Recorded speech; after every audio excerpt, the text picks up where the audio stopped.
మహేష్, రామ్ చరణ్ లాంటి మాస్ హీరోల మధ్య నితిన్ ని నిలపడం ఎందుకు అనుకున్నాడో ఏమో.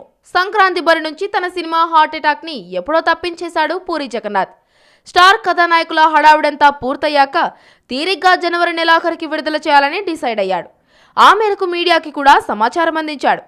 ఇంతలో అదే తేదీన తన ఆటోనగర్ సూర్యాని బరిలోకి దించబోతున్నట్లు దర్శకుడు దేవకట్ట ప్రకటించారు. దీంతో ఇద్దరు యువ కథానాయకుల మధ్య పోటీ గురించి ఇప్పుడు ఇండస్ట్రీలో ఆసక్తికరమైన చర్చ సాగుతోంది. పూరి స్వీయ నిర్మాణంలో తెరకెక్కుతున్న చిత్రం హార్ట్ అటాక్. ఇందులో నితిన్, ఆదర్ శర్మ జంటగా నటిస్తున్నారు. ప్యాచ్ వర్క్ మినహా చిత్రీకరణ మొత్తం పూర్తయింది. జనవరి 31వ తేదీన సినిమాని ప్రేక్షకుల ముందుకు తీసుకొస్తున్నట్లు ప్రకటించారు. అలాగే నాగ చైతన్య కథానాయకుడిగా నటించిన ఆటోనగర్ సూర్య నిర్మాణానంతర పనులు పూర్తయ్యాయి. ఈ సినిమాని కూడా వచ్చే నెల 31నే బరిలోకి దించాలని నిర్మాతలు డిసైడ్ అయ్యారు. ఈ ఇద్దరు యువ కథానాయకులు బాక్సాఫీస్ ముందు హోరాహోరీగా తలపడబోతున్నారు.